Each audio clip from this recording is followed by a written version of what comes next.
सबको मसीह में जय मसीह की। मैं विश्वास करता हूं कि आप अच्छे हैं, भले चंगे हैं और परमेश्वर के काम को अपने जीवन में देख रहे हैं। और मैं विश्वास करता हूं कि आज के वचन से परमेश्वर हमसे बात करेगा। आज का जो मैसेज का टाइटल है वो है परमेश्वर जो देखता है। क्या है? परमेश्वर जो देखता है। प्रियो, जब हम बाइबल में अनेक लोगों को देखते हैं तो कुछ लोग बहुत बड़े हैं, कुछ लोग बहुत छोटे हैं। अब्राहम और सारा जो है वो बहुत बड़े हैं। अब्राहम और सारा के बारे में कुछ कहने की जरूरत नहीं है। और बहुत बार उनकी ऊपर प्रचार होता है, उनके बारे में बहुत सारे लोग बताते हैं। और एक साधारण इंसान जो 1 साल भी प्रभु में है उसको पता है कि अब्राहम और सारा कौन है। लेकिन बहुत बार हमारे जीवन में प्रियो, हम भी ऐसे लोगों को देखते हैं जो कि अब्राहम और सारा है, और उनको सब देखते हैं, उनको सब जानते हैं। और बहुत बार हम हमारे जीवन में अपने आप को लेफ्ट आउट फील करते हैं। तो आज जो मैं वचन आपसे शेयर करूंगा वो अब्राहम और सारा के बारे में नहीं है, बल्कि एक ऐसे व्यक्ति के बारे में है जो कि बहुत छोटी पात्र है, जिसके बारे में बाइबल में बहुत कम कहा जाता है। लोग उसके बारे में बहुत कम प्रचार करते हैं, क्योंकि कुछ ऐसा खास उसने किया नहीं, लेकिन फिर भी उसमें बहुत कुछ सीखने के लिए है। तो आज का वचन में जो मुख्य व्यक्ति है जिसको हम देखेंगे वो है हाजिरा। और आज का जो वचन है वो जेनेसिस 16 उसका 1 से 15 हम देखेंगे।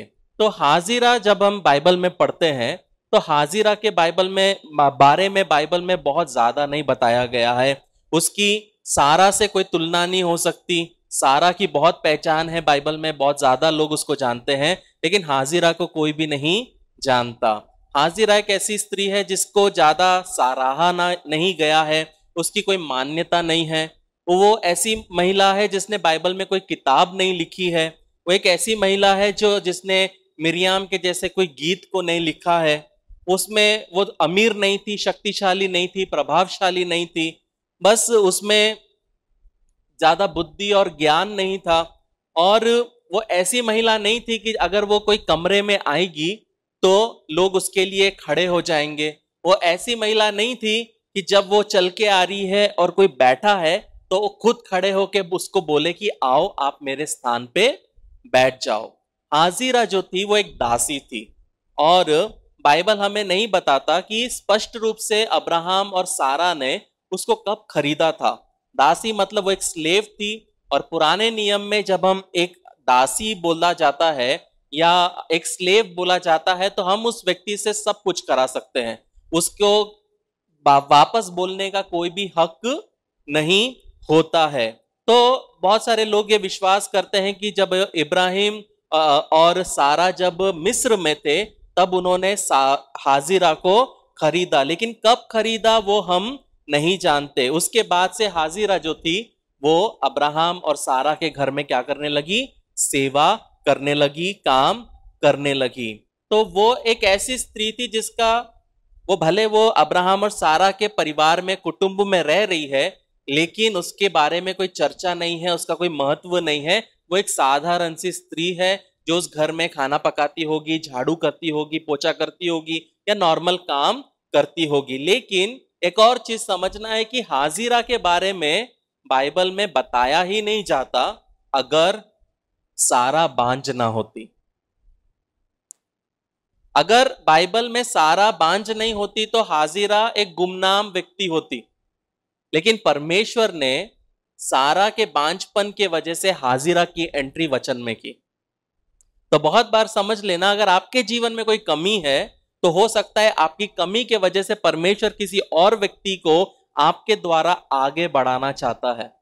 इसलिए कभी भी अपनी कमियों को यह ना समझो कि मेरी गलती है। हो सकता है वो कमी अगर आपके जीवन में है उसके पीछे भी परमेश्वर क्या कर सकता है? एक कार्य कर सकता है।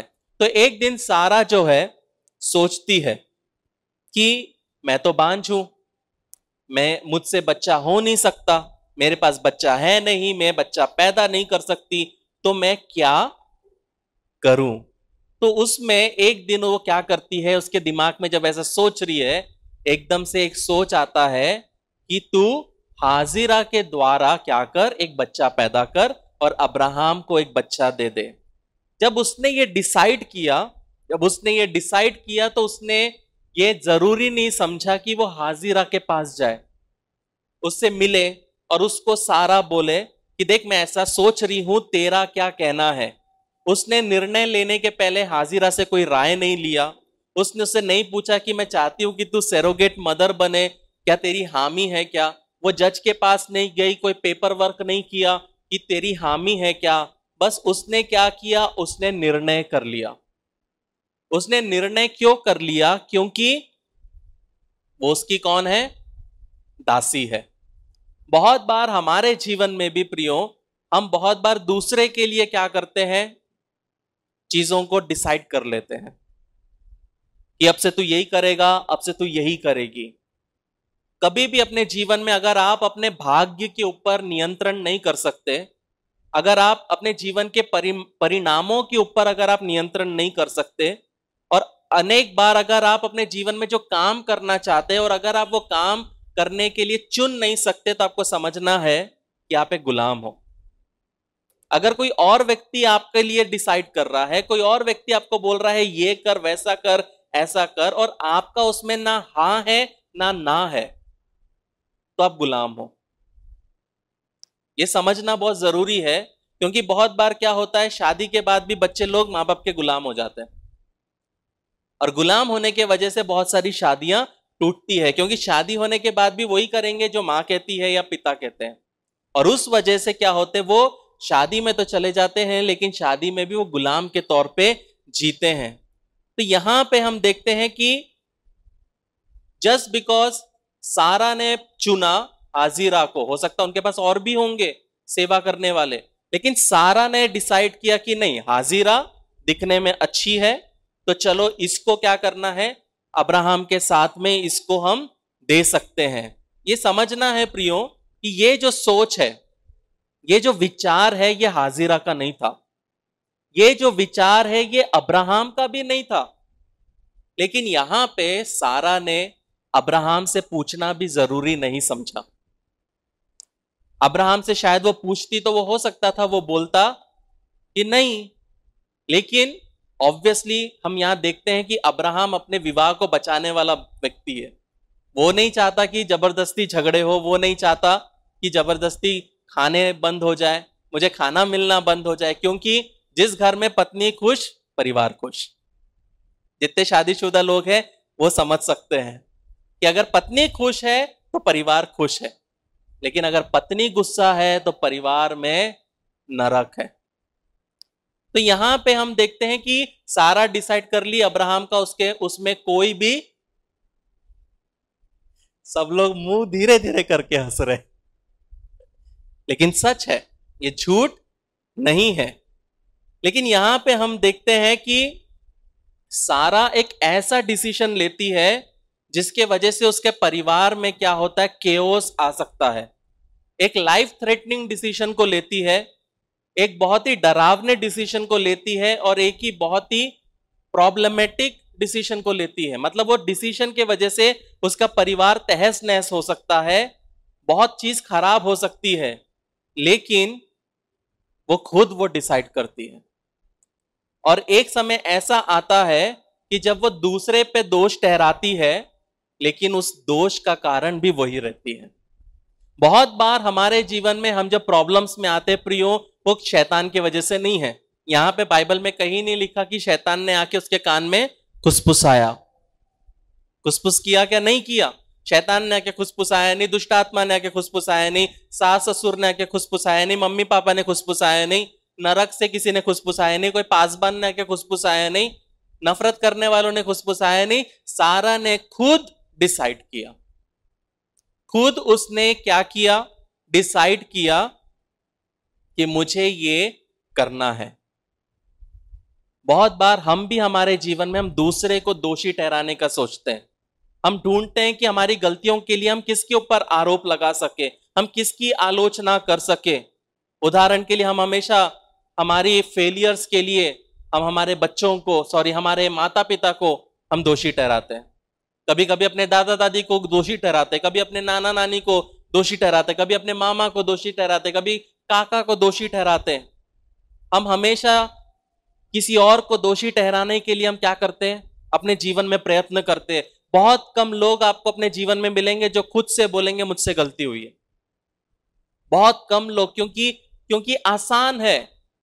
अपनी गलती को एक्सेप्ट करना बहुत मुश्किल है। अपने गलती को एक्सेप्ट करने से हमको लगता है कि मैं छोटा हो जाऊंगा। तौलिया हम टेबल पे रख के चले जाते हैं और हम बोलते हैं नहीं मैंने तो टांग दिया था। मेरे साथ भी होता है। पहले तो मैं बोलता था नहीं नहीं, लेकिन एक समय आगे समझ गया कि हाँ एक्सेप्ट करो। कपड़े उतारे फेंक दिए, नहीं हमने तो रखे थे, खुद ही चल के आ गए टेबल के ऊपर। कहने का मतलब है प्रियो, हम हमेशा, ये अंदर से है। आप सोचेंगे ये मेरा कैरेक्टर है, नहीं ये हमारा नेचर है, नहीं ये हमारे पिता आदम से वही है। आदम से यही चल के आ रहा है कि पाप हुआ तो हव्वा ने बोला दूसरे के ऊपर, सांप के ऊपर, पति के ऊपर। आदम से पूछा तो हव्वा के ऊपर। तो ये नॉर्मल है। अगर इंसान ये करता है तो अपने आप को देख के ये नहीं बोलना बहुत बड़ा पापी हूं, ये नॉर्मल है। मनुष्य ऐसा ही है, लेकिन हमको उसको क्या करना है, धीरे धीरे समय लगाकर हमको क्या करना है, बदलना है। लेकिन कभी ना कभी प्रियो हमारे जिंदगी में एक समय आएगा कि आपको अपनी जिम्मेदारी लेना पड़ेगा। कभी ना कभी इतना प्रॉब्लम बढ़ जाएगा कि सबको दिखेगा कि ये प्रॉब्लम के जो फसाद आपने बनाया है इसके जड़ आप ही हो। और यहां पे हम देखते हैं कि अचानक से क्या होता है, जब हाजिरा अब्राहम के साथ रहती है और वो गर्भवती होती है और अचानक से हाजिरा का व्यवहार बदलने लग जाता है। तो बहुत जरूरी है समझना प्रियो, जब एक व्यक्ति का व्यवहार बदल रहा है तो वो एक संकेत है कि वो व्यक्ति बदल रहा है। जिस तरह व्यक्ति बात करता था अब नहीं कर रहा, जिस तरह व्यक्ति मिलता था अब नहीं कर रहा, जिस तरह व्यक्ति हाथ मिलाता था अब नहीं कर रहा। अचानक से कोई भी व्यक्ति के अंदर एक व्यवहार में बदलाव, मतलब उसके जीवन में कुछ ना कुछ गड़बड़ है। कैसे पत्नी समझ जाती है पति के जीवन में कुछ प्रॉब्लम चल रहा है? क्योंकि व्यवहार में फर्क आ जाता है। जो व्यक्ति हाथ मिलाता, बात करता, अचानक से शांत हो जाता है। मैं आज आने के पहले ऐसी एक वीडियो देख रहा था, उसमें एक व्यक्ति बोल रहा था कि एक पति के लिए उसकी सबसे बड़ी चीख पता क्या होती है? सन्नाहट। अगर एक पति आपसे बात करना बंद कर दिया, एक पति अगर चुप है, तो वो उसकी जिंदगी की सबसे बड़ी चिल्लाहट है। क्योंकि अगर उसके लाइफ में आपके वजह से दुख है तो वो क्या हो जाएगा? शांत हो जाएगा, वो कुछ नहीं बोलेगा। और वो पत्नी के लिए एक संकेत है कि कुछ तो गड़बड़ है। ये समझना बहुत जरूरी है। हमको लगता है शांत है, बेबी मैं शांत हूं, मेरे को छोड़ दे, अकेला छोड़ दे थोड़े समय के। क्यों है? ये चिल्लाहट है, वो बोल नहीं सकता। लेकिन ये चीजों को समझना बहुत जरूरी है। और यहां पे हम देखते हैं कि अचानक से हाजिरा बदलने लगती है। तो जब हम पहला वचन पढ़ते हैं, वहां लिखा है अब्राहम की पत्नी सारे ने कोई संतान ना थी, उसके हाजिरा नाम की एक मिस्री दासी थी। सारे ने अब्राहम से कहा, देख यहोवा ने तो मेरी कोख बंद कर रखी है, इसलिए मैं तुझसे विनती करती हूं कि तू मेरी दासी के पास जा, संभव है कि मेरा घर उसके द्वारा बस जाए। सारे की ये बात अब्राहम ने मान ली, जिसको ठुकरा देना था। इसलिए जब अब्राहम को कनान देश में रहते 10 वर्ष बीत चुके, तब उसकी स्त्री सारे ने अपनी मिस्री दासी हाजिरा को लेकर अपने पति अब्राहम को दिया कि वह उसकी पत्नी हो। वह हाजिरा के पास गया और वह गर्भवती हुई।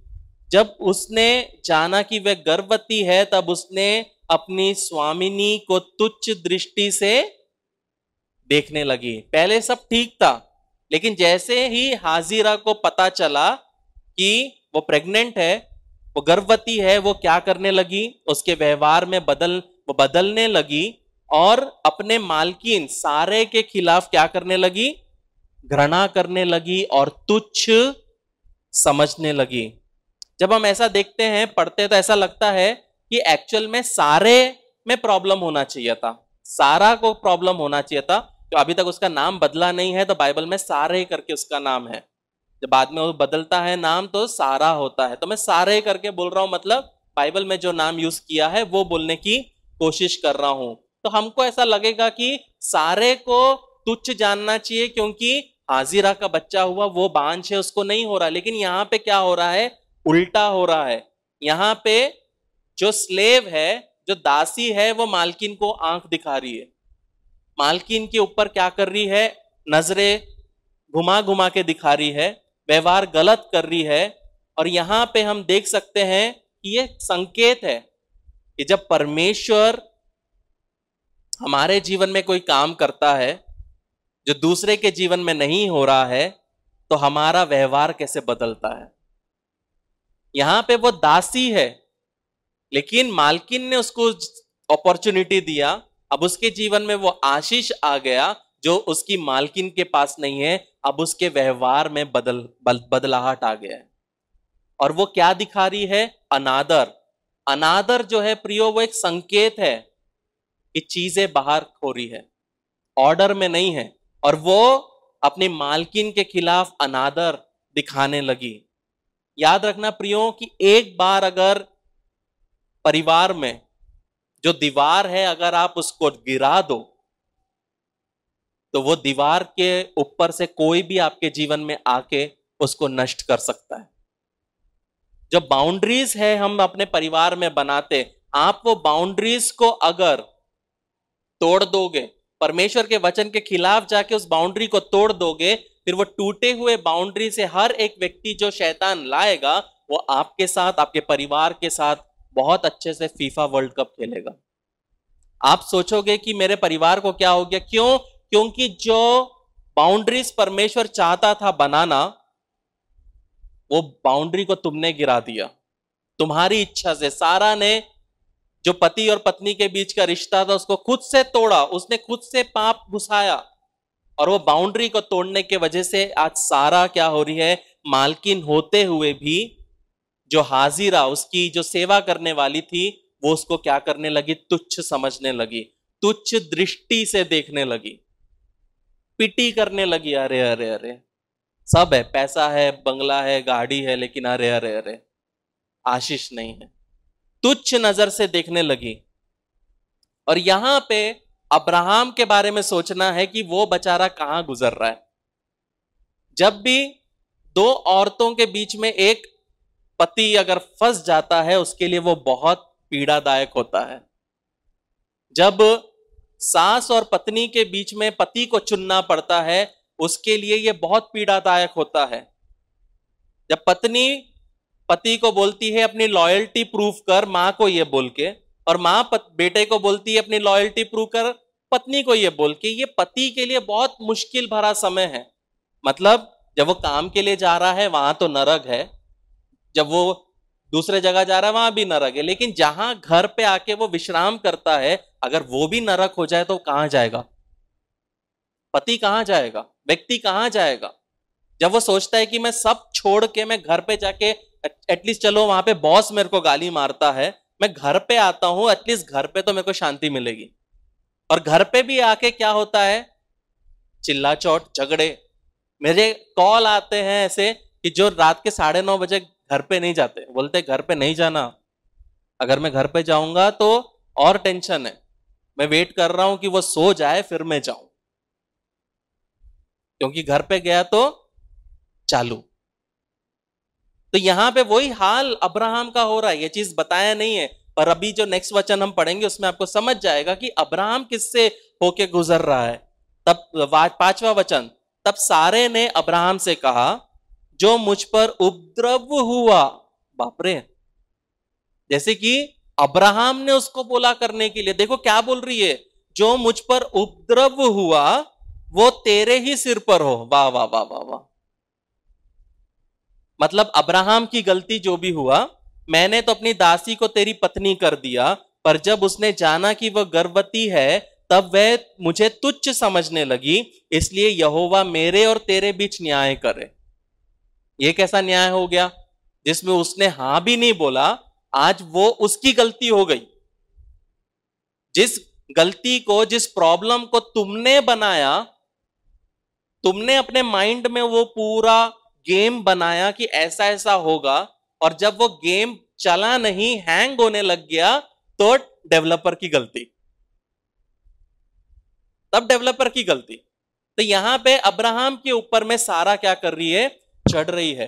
तो छठा वचन में अब्राहम क्या बोलता है सारे से, देख तेरी दासी तेरे वश में है, जैसा तुझे भला लगे वैसा ही उसके साथ कर। तब सारे उसे दुख देने लगी और वह उसके सामने से भाग गई। इनडायरेक्टली अब्राहम क्या बोलता है, ये तूने खुद ही अपने ऊपर लाया है, वो तेरी प्रॉब्लम है, तूने ही इसको बनाया है, तेरे को उसके साथ जो करना है, तुझे जो भला लगता है तू उसके साथ कर। तो क्या करती है, हाजिरा को दुख देने लगती है। अब वहां पे लिखा नहीं है किस प्रकार दुख दिया, लेकिन इस प्रकार दुख दिया कि वो भाग गई। सोच के देखो, वो भाग गई। अभी ये प्रेग्नेंट है, डिलीवरी नहीं हुई है, इश्माइल पेट में है, लेकिन सोचो सारे ने उसको इतना प्रॉब्लम किया, इतना, शायद पता नहीं क्या प्रॉब्लम किया, अच्छा होता अगर बताते, लेकिन एक दिन हम पूछेंगे भैया तूने ऐसा क्या किया कि वो भाग गई। बहुत सी सास लोग चाहते हैं भाग जाए, लेकिन नहीं भागते।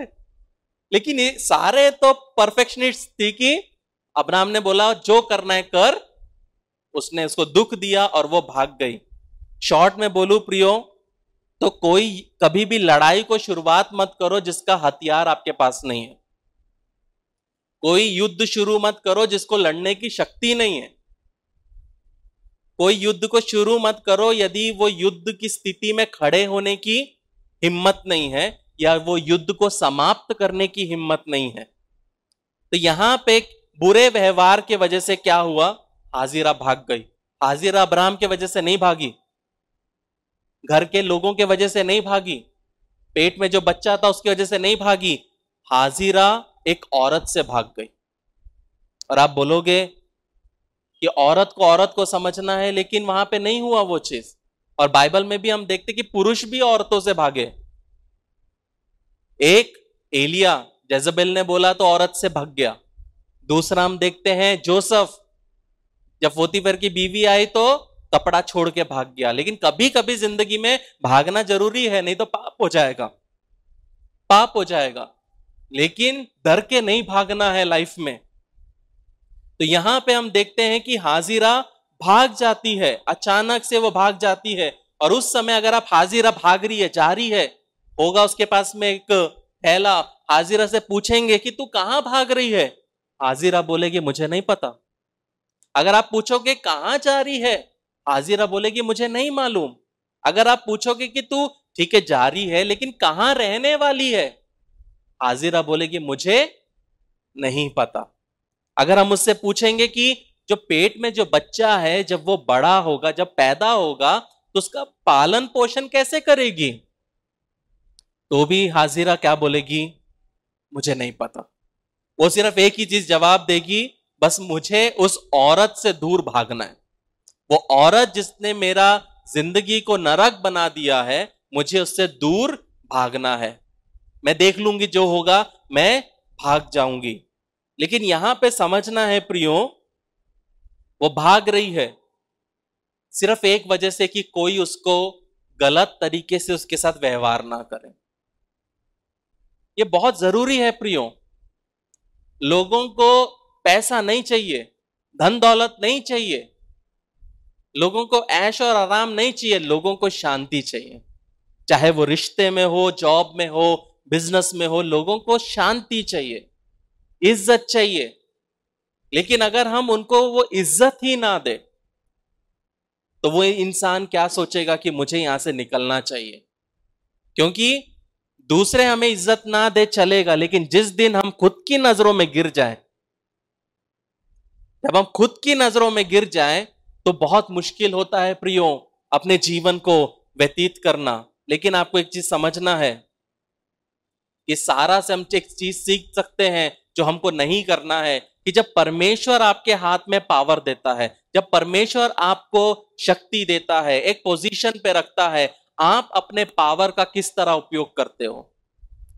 यहां पे सारा को हाजिरा की मदद करनी थी, वो प्रेग्नेंट है, उसकी देखभाल करनी थी, लेकिन उल्टा ही वो क्या होती है, वो उसकी दुश्मन बन जाती है। हालांकि वो दुश्मन बनने का कारण भी हाजिरा ही है, लेकिन फिर भी एक औरत होने के नाते उसको उसका दर्द, उसका तकलीफ समझना चाहिए था, लेकिन वो नहीं की।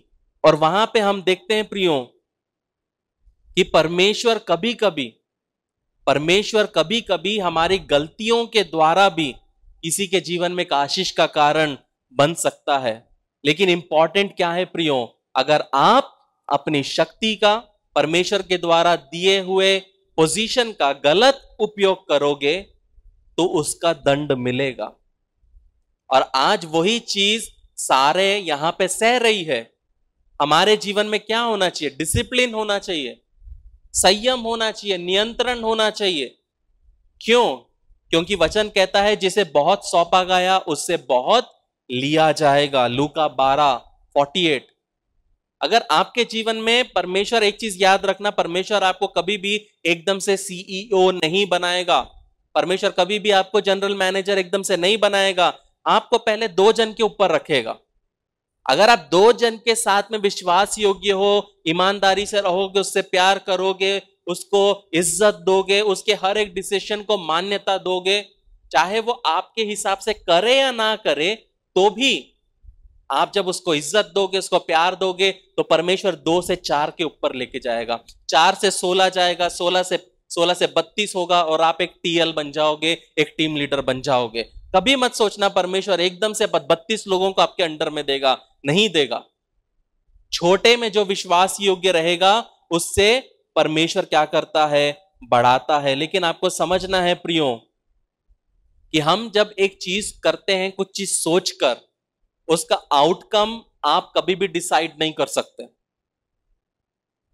सारा ने सोचा कि उसको क्या चाहिए? बच्चा चाहिए। डेस्परेशन में उसने एक प्लान बनाया, हाजिरा, लेकिन उसका आउटकम क्या होगा वो सारे ने नहीं सोचा। बहुत बार हम क्या करते हैं, हम डेस्परेट हो जाते हैं, iPhone 16, iPhone 16, iPhone 16, desperation, iPhone 16, iPhone 16, और फिर एकदम से क्या करते हैं? बजाज फाइनेंस, तो हम सोचते चलो ईएमआई पे उठा लेता हूं, वो है हाजिरा, और फिर हाजिरा है बजाज फाइनेंस, और थोड़ी समय के बाद हम पे नहीं कर पाते, बाउंस होने लगता।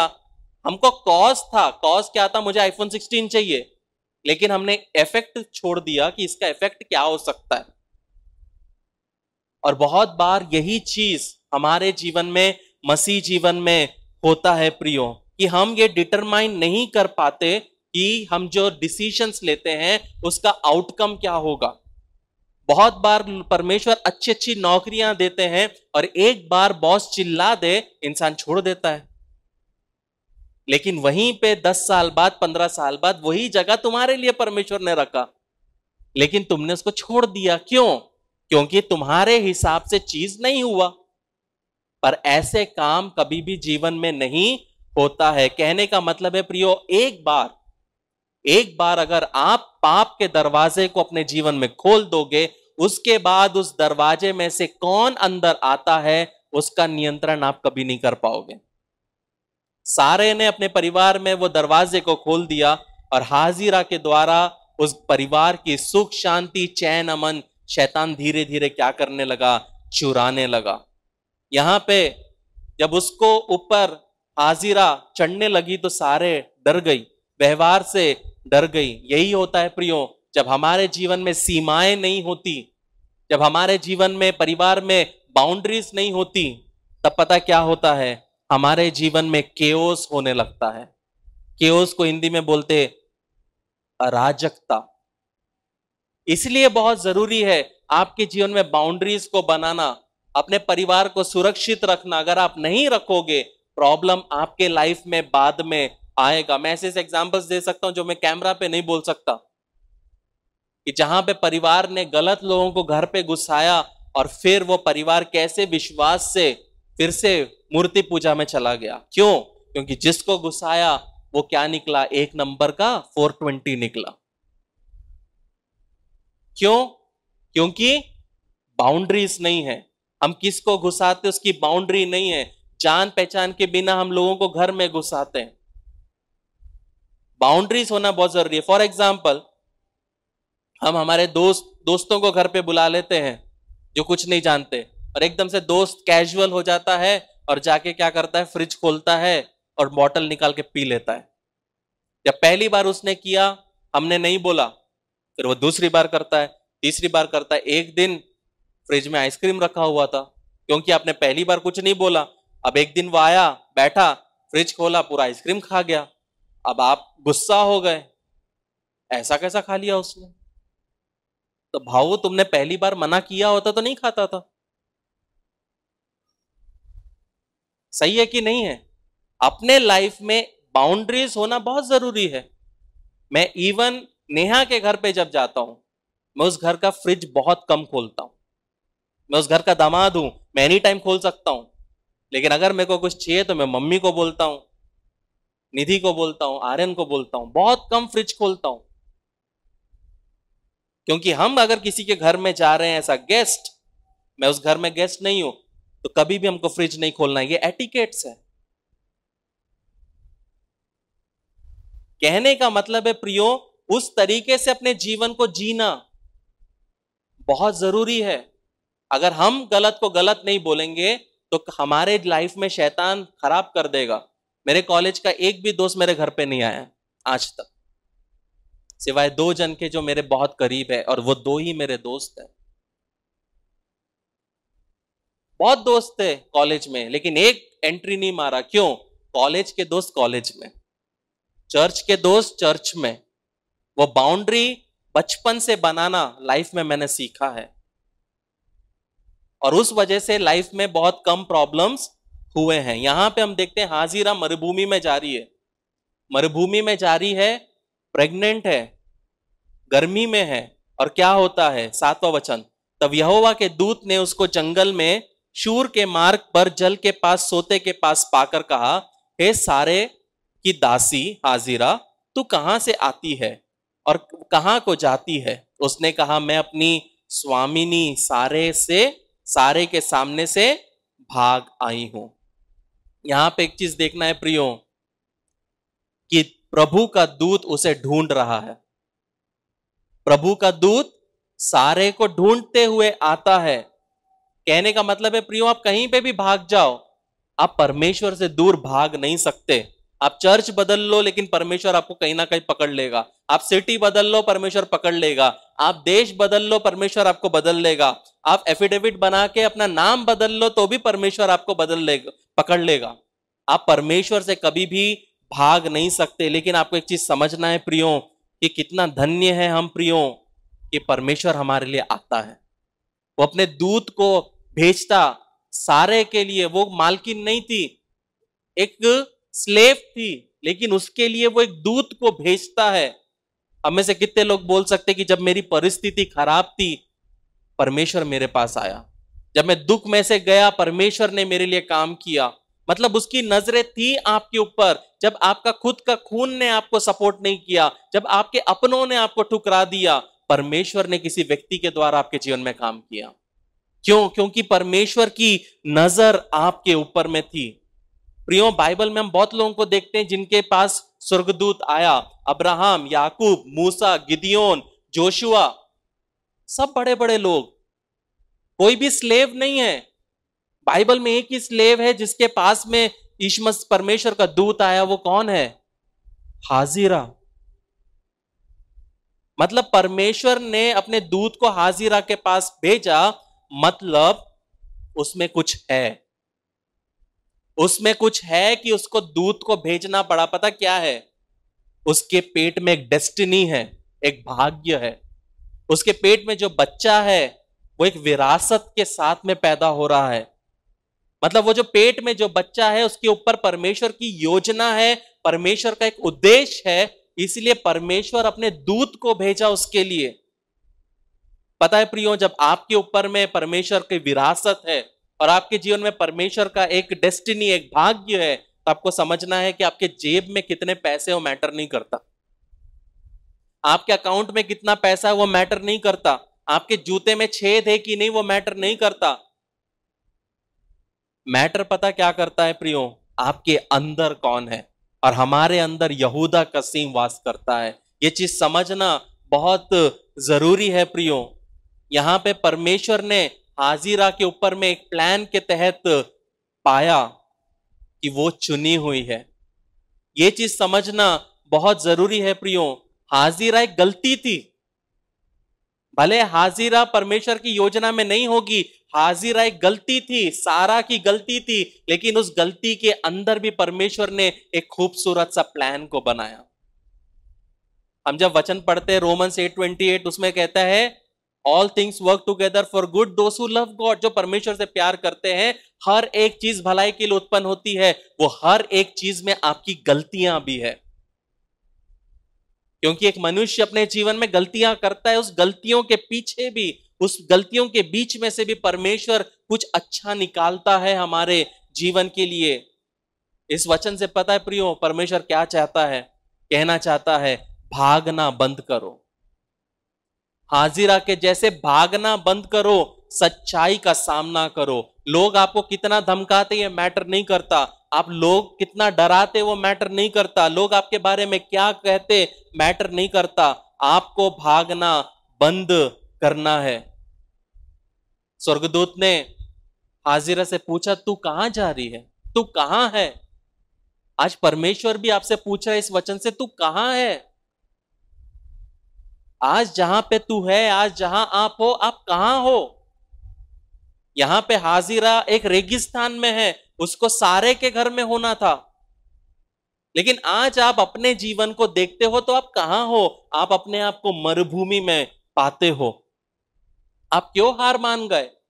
एक अच्छा घर दिया, जगह दिया, प्रॉब्लम था, दुख था, निराशा था, लेकिन आपने वो जगह को छोड़ के हट गए।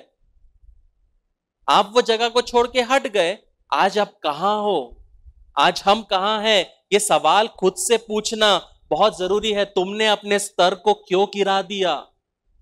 जो स्तर परमेश्वर ने रखा था, वो स्तर से तुमको ऊपर बढ़ना था, लेकिन तुम 10 कदम स्तर से नीचे क्यों आ गए।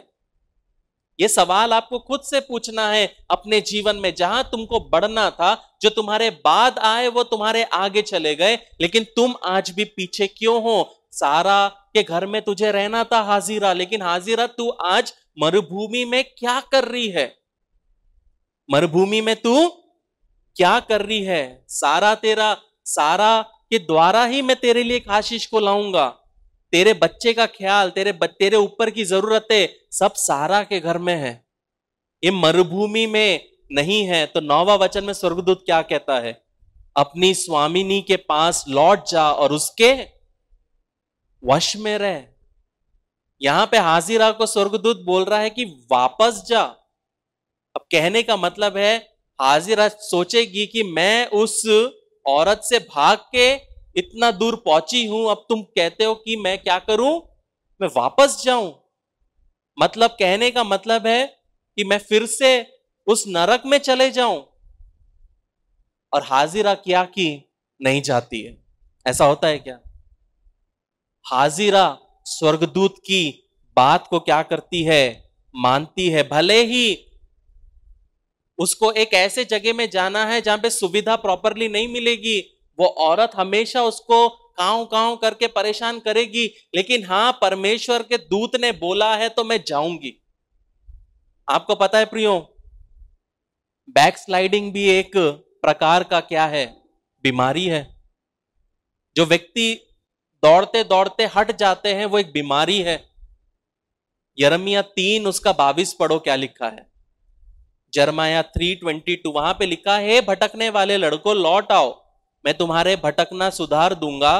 देख हम तेरे पास आए क्योंकि तू हमारा परमेश्वर यहोवा है। हे भटकने वाले, रिटर्न ये backsliding children, I will hear your backsliding and behold we come to thee thou art the Lord our God। परमेश्वर कह रहा है कि मैं तुम्हारे भटकने को क्या कर दूंगा, सुधार दूंगा। जब आप एक चीज को शुरुआत करके पीछे हट जाते हैं, वो क्या है, वो एक बीमारी है। और ऐसे बहुत लोगों को आपने देखा होगा, ये चीज चालू करते बैकआउट हो जाते, दूसरा चीज चालू करते, बैकआउट हो जाते, तीसरा चीज चालू करते, बैकआउट हो जाते। वो एक बीमारी है। परमेश्वर चाहता है प्रियो कि आप भागना की जो बीमारी है उसको ठीक करे आपके जीवन में, हार मानने की बीमारी को ठीक करे, हर एक चीज को बीच में छोड़ के जाने की बीमारी को ठीक करे, दूसरों को रोकने की बीमारी को ठीक करे। पता है परमेश्वर क्या नहीं चाहता? आप अपने जीवन में यह शब्द ना यूज करो, लगभग, लगभग, ऑलमोस्ट। हम बहुत बार बोलते हैं कि लगभग मैं ये कर ही ली थी, लगभग मैं ये कर ही लिया था, लगभग मैंने स्कूल खत्म ही कर लिया था, लगभग मेरे को डिग्री प्राप्त हो ही गई थी, लगभग मैं एक घर खरीद ही लिया था, लगभग मेरी एक शादी हो ही गई थी, लगभग एक दोस्त बन गया था। परमेश्वर कभी भी नहीं चाहता आप अपने जीवन में लगभग यूज करो, ऑलमोस्ट यूज करो। समझ रहे हो मैं क्या कह रहा हूं? मैं बस इतना करीब था, 99 कदम तक गया, 100 में चूक गया। परमेश्वर नहीं चाहता आप चूको, परमेश्वर चाहता है कि आप सेंचुरी बनाओ, परमेश्वर चाहता है कि आप हाफ सेंचुरी बनाओ। आप बोलोगे यार 99 पे आउट हो गया, नहीं तो आज तो सेंचुरी हो जाती। पर परमेश्वर नहीं चाहता आप अपने जीवन में अपने मुकाम के करीब जाकर उस मुकाम को महसूस करके पीछे हटो। यहां पे हाजिरा वहां से हट रही थी और परमेश्वर कहता है प्रियो इस वचन में, यिर्मयाह में, मैं ठीक कर दूंगा। अगर तुम मेरे पास आओगे तो ये आदत जो है मैं उसको ठीक कर दूंगा, मैं चंगा कर दूंगा। पता है बैकस्लाइडिंग का एक और डेफिनेशन है। बहुत बार हमको बैकस्लाइडिंग लगता है कि कुछ करने की शुरुआत की, हम हट गए, सेवकाई करने की शुरुआत की, हम हट गए क्योंकि प्रॉब्लम्स आया, मसीह जीवन में चले, प्रॉब्लम आया, हम हट गए, बैकस्लाइड हो गए। लेकिन बैकस्लाइडिंग का एक और प्रॉब्लम, एक और डेफिनेशन पता है क्या है? कि जब एक खच्चर, खच्चर किसको बोलते? गधा। जब एक गधे को सामान लेके जाते हैं और एकदम से खच्चर क्या हो जाता है? जिद्दी हो जाता है। वो गधा जिद्दी होने के बाद वो जमीन पे बैठ जाता है। कितने लोगों ने गधे को जमीन पे बैठे हुए देखा है? वो बैठ जाता है तो उसका बैक जो है वो नीचे हो जाता है और वो ऐसा हो जाता है, उसको बैकस्लाइडिंग बोलते हैं। ये एक अलग डेफिनेशन है। उसका जो शरीर है वो स्लाइड टेढ़ा हो जाता है, मतलब वो क्या होता है पता है? वो सामान के साथ बैठ जाता है। अपने सामान के साथ बैठना भी एक प्रकार का बैकस्लाइडिंग है। जब आपके जीवन में उद्देश्य है, वो उद्देश्य के साथ बैठना, गिरीश, क्या है? बैकस्लाइडिंग है। आपके जीवन के ऊपर में डेस्टिनी है, वो डेस्टिनी को लेके गरम, ठंडी में गरम और गर्मी में ठंडी में बैठना क्या है मिथिल? बैकस्लाइडिंग है। यहां पे हाजिरा मरुभूमि में बैठी है मरने के लिए और परमेश्वर को भेजना पड़ रहा है दूत। क्यों? बैकस्लाइड हो रही है। उसको कहां रहना था? सारा के घर पे, अब्राहम के वहां, और वो बैकस्लाइड होके कहां जा रही है? मरुभूमि में जा रही है। कहने का मतलब है प्रियो, मरुभूमि कभी भी किसी व्यक्ति को नहीं मारता। पता है क्या मारता है? जब आप मरुभूमि में मरने बैठते हो वो मारता है। अगर आपको रास्ता पता है, आप मरुभूमि में से भी होकर क्या कर सकते हैं? आप जा सकते हैं। जब हम 11वां वचन पढ़ते हैं, वहां लिखा है, और यहोवा के दूत ने उससे कहा, देख तू गर्भवती है और पुत्र जनेगी, तू उसका नाम इश्माएल रखना, क्योंकि यहोवा ने तेरे दुख का हाल सुन लिया है। और वे मनुष्य बेनेल गधे के समान हो गया और होगा, उसका हाथ सबके विरुद्ध उठेगा और सबके हाथ उसके विरुद्ध उठेंगे, और वह अपने सब भाई बंधुओं के मध्य में बसा रहेगा। तब उसने यहोवा का नाम जिसने उससे बातें की अता एलरोई रखकर कहा, क्या मैं यहां भी उसको जाते हुए देखने पाई? और देखने के बाद भी जीवित रही। शैतान चाहता है प्रियो आप मरुभूमि में रोए। जब हमारे जीवन में परिस्थिति कठिन होती है हम रोते हैं, लेकिन यहां पे हाजिरा खुशी मनाती है। मरुभूमि में वो परमेश्वर का एक नाम रखती है, अलरोई। अलरोई का मतलब है परमेश्वर जो देखता है। यहां पे हम लोग सोचते हैं कि जब मेरा 3 BHK का घर होगा तब मैं खुशी मनाऊंगा, जब मुझे प्रमोशन मिलेगा तब मैं खुशी मनाऊंगा, जब मेरे पूरे बिलों का भुगतान होगा तब मैं खुशी मनाऊंगा। लेकिन प्रियो, आज जो आप जहां पे हो वहां पे खुशी मना सकते हो। जो आपके पास नहीं है उस चीज के लिए खुशी मना सकते हो। एक बार जाओ दुकान, 2 प्लेट समोसा लाओ, कोक लाओ, बैठो, और कोई पूछेगा what are we celebrating for, हम क्यों सेलिब्रेट कर रहे हैं? हम घर के लिए सेलिब्रेट कर रहे हैं। हम तो रेंट के घर में हैं, तो क्या हुआ? वो जो घर परमेश्वर देने वाला उसके लिए हम सेलिब्रेट कर रहे हैं। एटीट्यूड तो चेंज करो, सोच तो चेंज करो, करने के चीजों को तो चेंज करो। परमेश्वर आपके जीवन में अद्भुत काम को क्या करेगा? करेगा। सारा समझ गई कि भले वहां पे हाजिरा समझ गई, भले अब्राहम के घर में मुझे तुच्छ नजर से देखते थे, कोई सब लोग मेरे सामने से चल के चले जाते थे, मेरे को कोई देखता भी नहीं था, कोई जय मसीह की भी नहीं बोलता था, लेकिन एल रोई, लेकिन एल रोई, परमेश्वर मुझे देखता था। प्रिय, आप जानते हैं परमेश्वर का ध्यान क्यों हाजिरा के ऊपर आया? क्योंकि उसका देखने वाला कोई नहीं था, उसका सुनने वाला कोई नहीं था।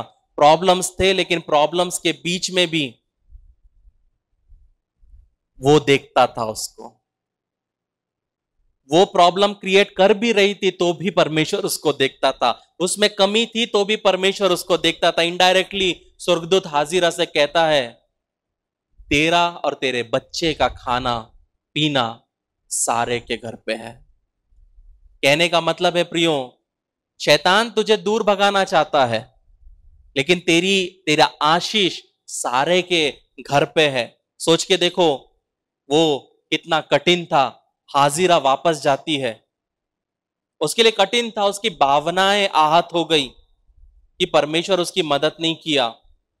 वहां पे भी कोई सराहना नहीं करता था, परमेश्वर बोलता वापस जा। स्वर्गदूत के द्वारा परमेश्वर बोलता है वापस जा।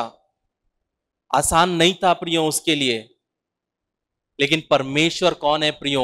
संकट में मदद करने वाला परमेश्वर है। अब मैं जो बोलूंगा उसको ध्यान से सुनना। बहुत बार हम हमारे जीवन में प्रॉब्लम्स में से क्विट करते, प्रॉब्लम्स में से हटते हैं, लेकिन एक चीज समझना, भजन संहिता 46 उसका 1 जब हम पढ़ते हैं, Psalm 46 वर्स 1, वहां लिखा है संकट में अति सहज से मिलने वाला सहायक। पता है प्रॉब्लम क्या है?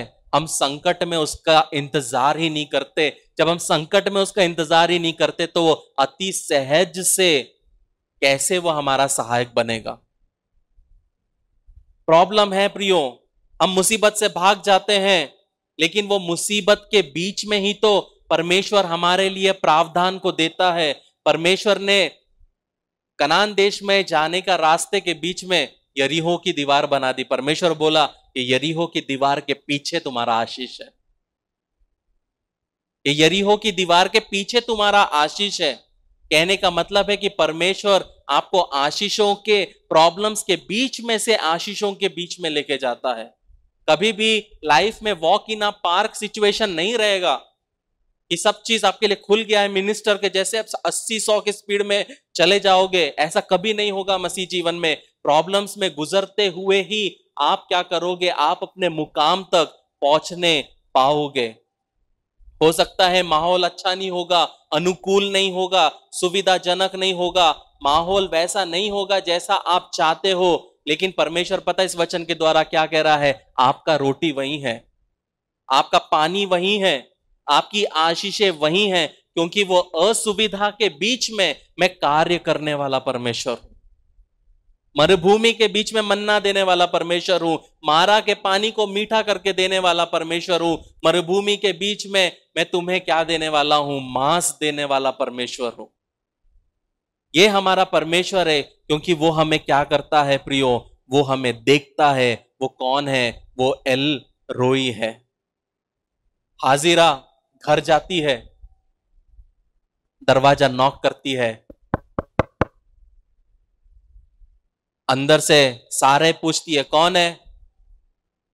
हाजिरा बोलती है मैं हूं। सारे को तो पहचान ली होगी, लेकिन एटीट्यूड सारे पूछी होगी मैं कौन? तो हाजिरा बोली होगी हाजिरा, वापस क्यों आई तू? पता है हाजिरा क्या बोली? एल रोई। हाजिरा बोली होगी एलरोई। सारे बोलेगी क्या एलरोई, क्या एलरोई। सारे के लिए वो सिर्फ एक शब्द है प्रियो, लेकिन हाजिरा के लिए वो उसके जीवन की गवाही है। बहुत बार हमारे जीवन में प्रियो, हमारे लिए ये छोटा सा एक पाव सब्जी हमारे लिए बहुत बड़ी गवाही है, दूसरे के लिए वो गवाही नहीं होगी। लेकिन हाजिरा के लिए एलरोई एक गवाही है। मरुभूमि में उससे कौन मिला? स्वर्गदूत मिला। तो जब हम 15वां वचन पढ़ते हैं, वहां लिखा है हाजिरा को अब्राहम के द्वारा एक पुत्र हुआ, और अब्राहम ने उस अपने पुत्र का नाम, जिसे हाजिरा ने जन्म दिया, इश्माएल रखा। जब हाजिरा ने अब्राहम के द्वारा इश्माएल को जन्म दिया, उस समय अब्राहम 86 वर्ष का था।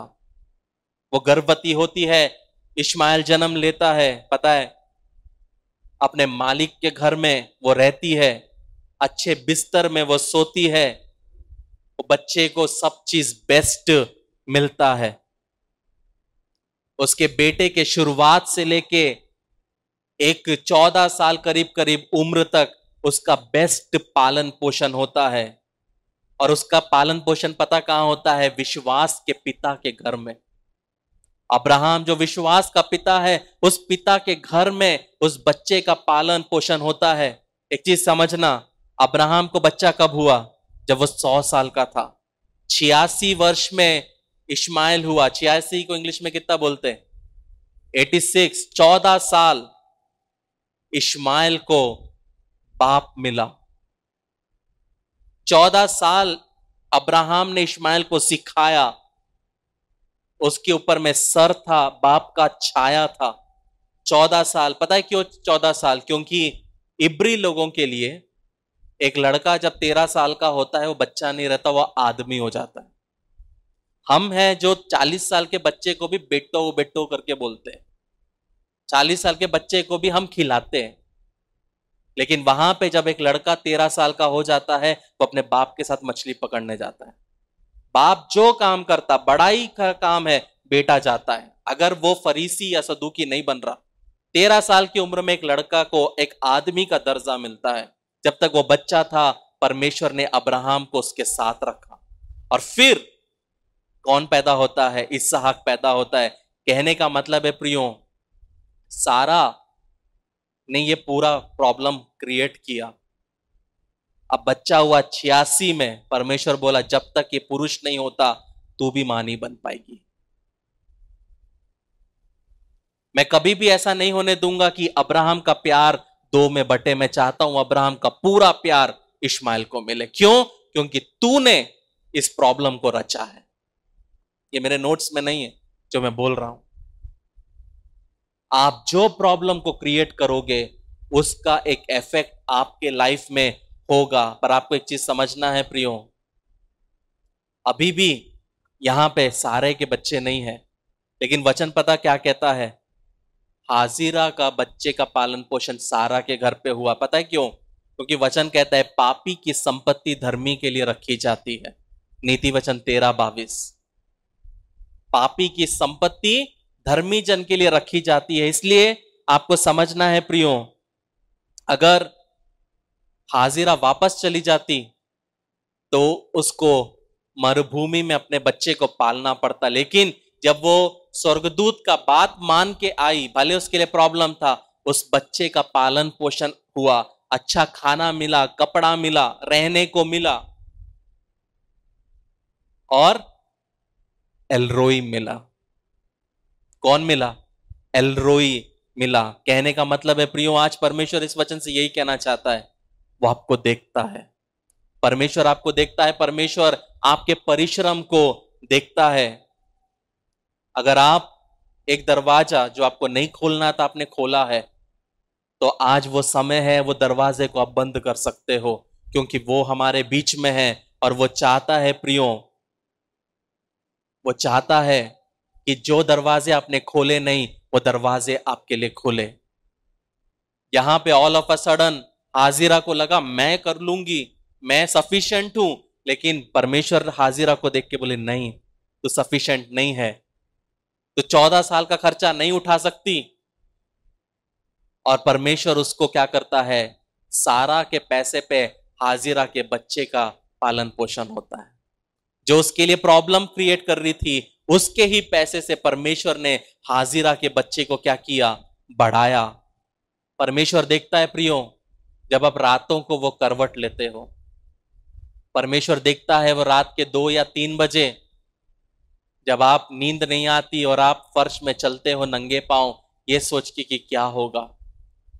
परमेश्वर देखता है वो रातों को जब आप अपने घर में लिपटने के लिए कोई नहीं, लेकिन आप दीवार को लिपट के रोए हो कि काश मेरे पास कोई होता कि जिसके पास मैं जाकर लिपट के रो सकूं, किसी को अपने दिल का दर्द बता सकूं। हो सकता है आपका पति आपको देख ना पाए, आपकी पत्नी आपको देख ना पाए, लेकिन प्रियंका, एलरोई, परमेश्वर देखता है। आप शावर में खड़े होके आप रोए होंगे, नहाते वक्त आप रोए होंगे। क्यों? क्योंकि जब बाहर निकलोगे और आंखों में लालपन दिखेगा और कोई पूछेगा क्या हुआ, आप बोलोगे साबुन चला गया। लेकिन इस वचन से परमेश्वर बोलता है प्रियो, एलरोई, वो देखता है। प्रियो, उसके पास प्रावधान है, परमेश्वर के पास प्रावधान है, लेकिन आपको क्या करना है, वापस जाना है। ये वचन जब मैं लिख रहा था, मैं जो लाइन कहने जा रहा हूं, मैं चाहता तो वहां पे कोई भी साल लिख सकता था, लेकिन मैंने वहां पे पता क्या लिखा है, परमेश्वर आपके जीवन के अगले 45 साल को बिना किसी खर्च के कवर करना चाहता है। मैं वहां पे 5 भी लिख सकता था, 10 भी लिख सकता था, लेकिन मेरा आत्मा बोला आने वाला 45 साल परमेश्वर आपके जीवन को कवर करना चाहता है। अगर आप पीछे मुड़ोगे, अगर आप वहां पे जाना पसंद करोगे जहां पे परमेश्वर ने आपको रखा है। हाजिरा के लिए वो सारा का घर था। प्रियो, आप मरुभूमि में जाओगे तो आपको एक ही चीज मिलेगा, डिप्रेशन, फ्रस्ट्रेशन, डर, कड़वाहट, क्रोध, दुर्व्यवहार। जो पोजीशन आपको मिलना है कभी नहीं मिलेगा। लेकिन अगर आप उसकी बात को मानोगे और जहां वो बोलता है जाओगे, जो वो चाहता है वो करोगे, तो आपके जीवन में भी जब कोई पूछेगा कौन, तो आप भी बोल पाओगे एलरोई। लोगों ने मेरा तिरस्कार किया, एलरोई। लोगों ने मुझे इज्जत नहीं दिया, एलरोई। लोगों ने मुझे मान्यता नहीं दी, एलरोई। लोगों ने मुझे पीछे छोड़ दिया, एलरोई। जब मैं साइकिल में जाता था, बाइक में जब दूसरा व्यक्ति जाता था और जब मुंडी उसने मोड़ के मेरे सामने से चला गया, एलरोई। जब मेरा खुद का घर नहीं था और जब लोगों ने मुझ पे ठट्टा किया, मजाक उड़ाया, एलरोई। जब लोगों ने आपके खराब कपड़े देखकर आपका मजाक उड़ाया, आपके साथ बैठना पसंद नहीं किया, वो गवाही बनेगी, एलरोई।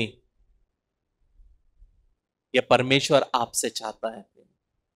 परमेश्वर देखने वाला परमेश्वर है प्रियो। याद रखना, जो प्रॉब्लम्स को हम क्रिएट करेंगे उसका खामियाजा भी हमको भुगतना पड़ेगा।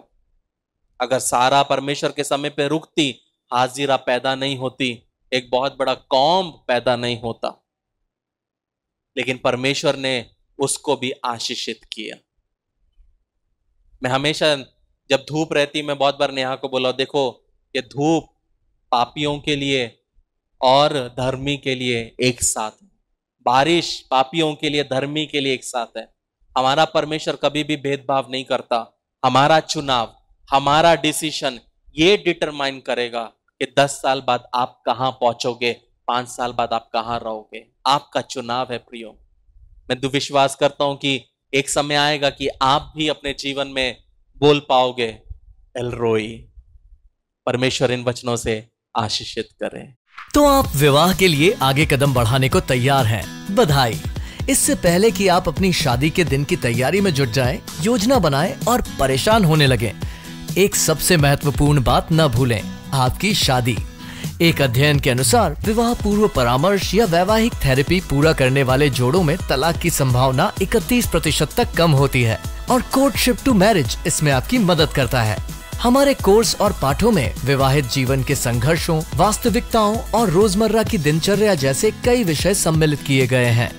इस कार्यक्रम पर कई जोड़ों का भरोसा रहा है जो जिंदगी के इस नए स्तर पर जाने के लिए तैयार हैं। लेकिन इसके लिए सिर्फ हमारी बात को ही न माने, आप अपना पहला पाठ मुफ्त सीख सकते हैं। एक बार जब आप कोर्टशिप टू मैरिज के साथ रजिस्ट्रेशन करते हैं तो आप हमारी 30 दिन की मनी बैक गारंटी द्वारा भी सुरक्षित रहते हैं और आप तैयार हैं एक सुखी वैवाहिक जीवन के लिए। courtship2marriage.com पर आज ही अपना पहला लेसन शुरू करें।